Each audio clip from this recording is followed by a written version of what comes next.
Journal Combat, 30 septembre 1944. Monsieur Churchill vient de prononcer un discours dont toute la force réside dans la clarté. De là, l'impression de réconfort qu'on retire de sa lecture. Pour des esprits déterminés, la vérité est toujours la meilleure nouvelle. Mais c'est le même raisonnement qui nous fait penser que la vérité reste la seule diplomatie valable. Et c'est le langage de la vérité que nous tenons en constatant que la partie du discours concernant la France est la seule qui ne soit pas claire. Certes, nous savons que M. Churchill ne peut pas être clair. Il ne pourrait l'être que de deux façons, en refusant ou en acceptant de reconnaître le gouvernement français. Mais il ne veut pas l'un et il ne peut pas l'autre, ou du moins il ne le peut tout seul. Ce n'est un mystère pour personne qu'une partie des cercles officiels américains s'oppose à cette reconnaissance. Quoique ce problème soit douloureux pour notre fierté, quoique la sensibilité française soit encore à vif, nous voudrions en parler sans amertume, mais seulement avec la franchise qu'il faut et qu'on ne montre pas toujours dans cette affaire. En fait, il semble que cette méfiance ait deux raisons. La première est une opposition à la personne même du général de Gaulle. La seconde se résume dans une certaine circonspection à l'égard du parti de la Résistance, dont on feint de croire qu'il est tout entier communiste. De là cette idée que rien ne peut se faire avant les élections législatives, dont on suppose alors qu'elles risquent de désavouer le général de Gaulle ou de faire revenir à la surface des partis politiques de tout repos. On voit que nous parlons franchement, mais puisque cette impression est celle que nous avons en France, nous n'avons pas à la cacher. Il n'est pas d'autre moyen de parvenir à un accord loyal.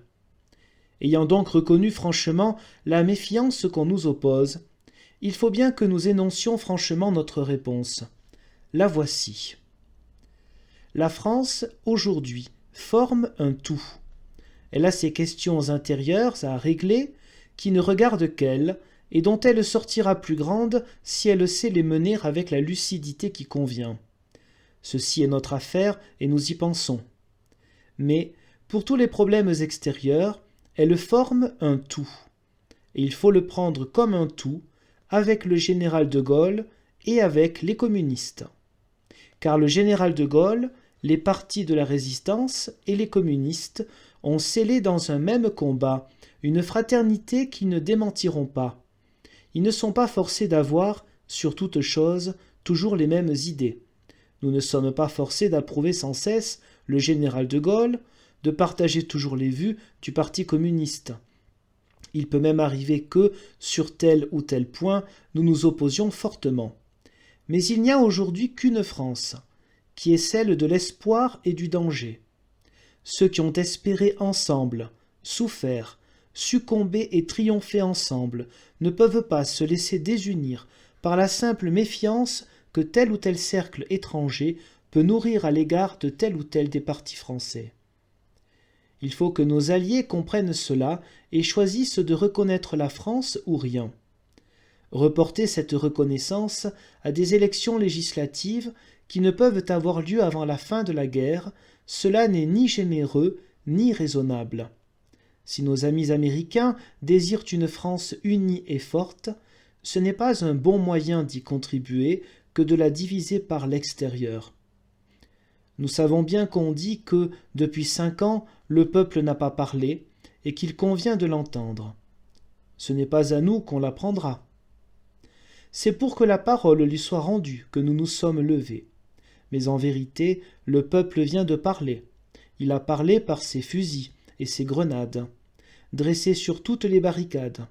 Ce n'était pas une voix qui faisait plaisir à tout le monde, parce qu'elle était rauque et fiévreuse. Mais, nous le jurons à nos amis, c'était la voix même de la liberté. Nous avons perdu beaucoup de choses dans cette guerre, pas assez cependant pour que nous nous résignions à quémander ce qui nous revient de droit. S'il faut nous taire et travailler seuls, nous le ferons donc. Mais ce n'est pas ce que nous désirons.